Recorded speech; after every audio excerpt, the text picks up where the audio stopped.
Tenth class home science subject की कक्षा में आपका स्वागत है। आज जो हम विषय ले रहे हैं वो है चैप्टर फर्स्ट, शिक्षिका द्वारा प्रतिवर्ष बजट का प्रदर्शन। जो पहला टॉपिक है वो है पारिवारिक बजट का अर्थ और परिभाषा। पारिवारिक बजट से आप क्या समझते हैं? पारिवारिक बजट किसी भी परिवार की निश्चित अवधि में होने वाले आय व्यय को प्रदर्शित करने वाला प्रपत्र होता है। अब हम इसे आसान भाषा में समझेंगे कि हर एक परिवार अपना एक निश्चित समय अवधि, वो एक हफ्ता हो सकता है या एक महीना हो सकता है, एक महीने में उस परिवार को कितनी आय होती है और उस परिवार में होने वाले कुल खर्चे कितने हैं उस समय सीमा में, उस एक महीने में, उसके लिए जो हम लेखा जोखा तैयार करते हैं उसको हम बजट कहते हैं। साधारण शब्दों में आप समझें तो निश्चित अवधि में होने वाली परिवार की आय और उस निश्चित अवधि में परिवार के होने वाले व्यय को जब हम एक डायरी में नोट करके रखते हैं या किसी जगह लिख कर रखते हैं तो जो प्रपत्र होता है उसे हम बजट कह सकते हैं। जो कि ये जो प्रपत्र है, ये पारिवारिक बजट है, यह जो हमारे घर की अर्थव्यवस्था है इसको प्लान करने के लिए, नियोजन करने के लिए एक महत्वपूर्ण साधन है। इसी के आधार पर हम अपने परिवार के लिए विभिन्न प्रकार की योजनाएं बनाते हैं।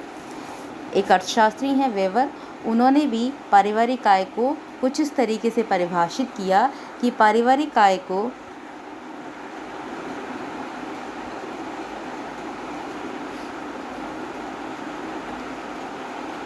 व्यवस्थित रूप से ऐसी बातों पर व्यय करने का तरीका है जिससे कि अधिकतम सदस्यों की सुख व कल्याण में वृद्धि हो सके। मतलब उनके कहने का मतलब ये था कि हमें जो परिवार की आय है उसको इस तरीके से खर्च करना है कि जो जितने भी सदस्य हैं परिवार के, उनके सभी आवश्यकताएं, अधिकतर उनकी आवश्यकताएं पूर्ति हो जाए। और दूसरा उनका कहना ये था कि परिवार का जो खर्चा है हमें इस तरीके से योजनाबद्ध तरीके से करना है, विवेकपूर्ण तरीके से करना है ताकि जो हमारे आवश्यक खर्चे हैं वो सभी पूरे हो जाएं। यानी कि योजनाबद्ध और विवेकपूर्ण तरीके से व्यय को प्रतिस्थापित करने के लिए जो बजट है वो बनाना आवश्यक है। आपको समझ आया होगा कि पारिवारिक बजट से आप क्या समझते हैं।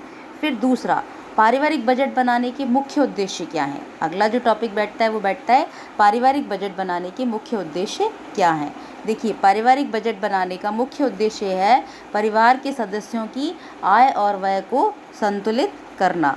आप समझिए इस तरीके से, अगर आपके परिवार की आय है 15,000 रुपये और आप खर्चा 15,000 से ज़्यादा करने लगेंगे तो क्या होगा, आपका परिवार मुसीबत में पड़ जाएगा। तो हमें क्या करना है, आय व्यय को संतुलित तरीके से खर्च करना है ताकि सभी परिवार की आवश्यकताएं पूरी हो जाएं। तो परिवार बजट बनाने का प्रमुख उद्देश्य हो गया कि परिवार की सभी स्रोतों से प्राप्त होने वाली आय का विवरण प्राप्त करना, अर्थात कुल आय जानना। हमें पता होना चाहिए कि हमारे परिवार में निश्चित अवधि में, एक महीने में कुल आय कितनी है। दूसरा ये हम इसलिए बजट बनाते हैं कि हमें ये भी पता रहे कि इस अवधि में हमारे परिवार में किन किन चीज़ों के लिए खर्चा किया जाना है या हमारे परिवार की आवश्यकताएं क्या क्या हैं। तो दूसरा पॉइंट हो गया कुल व्यय को जानना। ये परिवार बजट बनाने का दूसरा उद्देश्य हो गया, हम परिवार के कुल व्यय को जानें। तीसरा ये उद्देश्य है कि आय और व्यय को जानकर हम अपने जो खर्चे हैं उनको कुछ इस तरीके से नियोजित करें कि हम कुछ बचत कर सकें। बचत के लिए प्रयास करना ये बजट बनाने का तीसरा उद्देश्य है। चौथा, अगर आपको लगता है आय कम है तो परिवार के मुखिया को कुछ इस तरीके के कार्य करने के लिए प्रेरित करना कि आय में वृद्धि हो सके। और पांचवा जो इम्पोर्टेंट पॉइंट है, हम बजट का अध्ययन करके ये भी जान सकते हैं कि किस किस जगह पर अनावश्यक व्यय हो रहा है उसको हम नियंत्रित कर सकें। ये बजट बनाने के मुख्य उद्देश्य है। जस्ट एक बार रिवाइज करेंगे। पहला, परिवार की कुल आय को जानना। दूसरा, कुल व्यय को जानना। तीसरा, परिवार को बचत के लिए प्रोत्साहित करना ताकि भविष्य की आपदाओं और आवश्यकताओं के लिए परिवार तैयार रहे। तीसरा, आय में वृद्धि करने के लिए प्रोत्साहित करना। और नेक्स्ट है अनावश्यक व्यय को नियंत्रित करने का प्रयास करना। इसके बाद नेक्स्ट जो टॉपिक है वो ये होता है, अगर आप किसी परिवार का बजट देखते हैं तो आपको बजट 3 प्रकार के मिल सकते हैं और वो बजट के कौन कौन से मुख्य तत्व हैं? 3 मुख्य तत्व होते हैं। नंबर 1 आय, नंबर 2 व्यय और नंबर 3 बचत। इसी के आधार पर बजट 3 प्रकार के हो सकते हैं। नंबर 1 संतुलित पारिवारिक बजट, मतलब ऐसा बजट जिसमें आय और व्यय बराबर होता है। इस बजट को काम चलाऊ बजट कहते हैं। इससे मतलब अच्छा बजट नहीं माना जाता, बस काम चलता है। जैसे अगर किसी परिवार की आय 15,000 रुपये है और व्यय भी 15,000 रुपये है, तो बचत और घाटा कुछ भी नहीं है, मगर उसमें बचत का कोई प्रावधान नहीं है, इसलिए इस बजट को हम अच्छा बजट नहीं मानते हैं, काम चलाऊ बजट की श्रेणी में रखते हैं। दूसरा है घाटे का बजट। इस बजट में आय कम होती है और व्यय अधिक होता है। इस बजट को भी हम खराब बजट की श्रेणी में रखते हैं। मान लीजिए आय 15,000 है और व्यय आपने 16,000 रुपये कर दिया, तो आपको घाटा हो गया। इसके लिए आपको ऋण लेना पड़ेगा, आपका परिवार एक ऋण के कुचक्र में फंस जाएगा। तो ये घाटे का बजट है, ये खराब बजट माना जाता है। तीसरा पॉइंट है बचत का पारिवारिक बजट।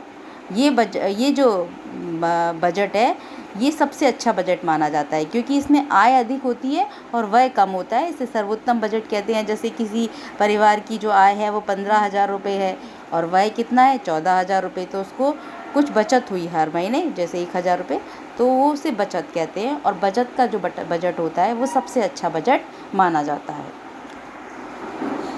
अच्छा, नेक्स्ट जो टॉपिक बनता है वो होता है बजट द्वारा प्राप्त होने वाली सूचनाएं। देखिए, आप किसी परिवार के बजट का अध्ययन करें तो आपको क्या क्या प्राप्त हो सकता है वहाँ से। देखिए, सबसे पहली चीज़ कि वो उन्होंने बजट कितनी अवधि के लिए बनाया है। वो बजट वो 1 महीने के लिए है, 1 वीक के लिए है या 1 वर्ष के लिए है। दूसरा,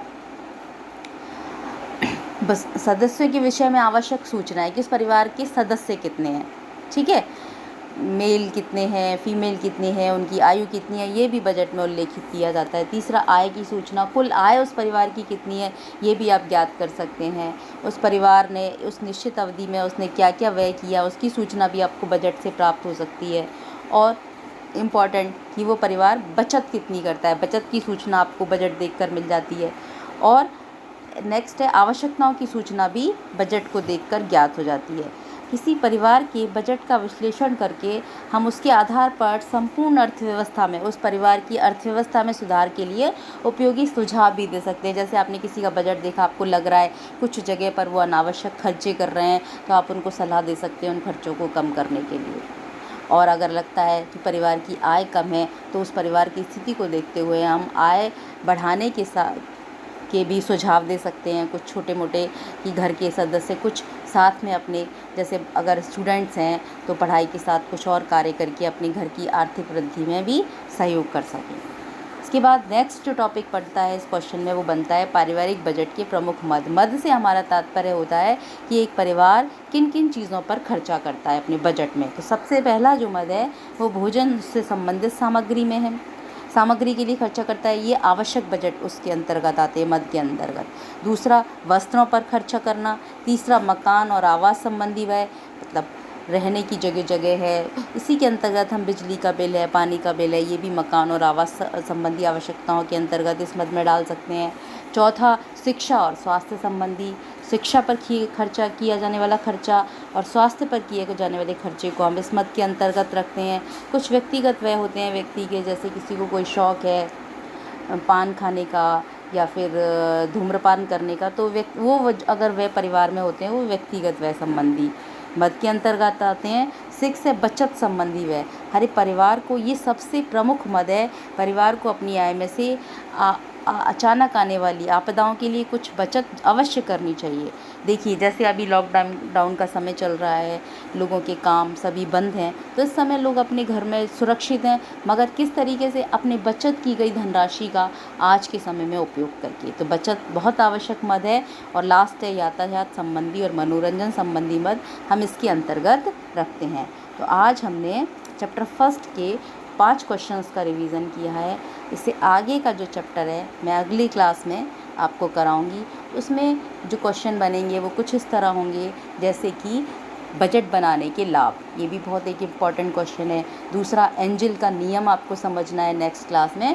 और तीसरा टॉपिक होगा मितव्ययता। तो बचे हुए 3 टॉपिक मैं अगली क्लास में कवर करूँगी। तब तक आप इसको समझें और मुझे फीडबैक दें और अपनी फ्रेंड्स को जिनको नीड है समझने की, उन तक भी इसको शेयर करें। Thank you.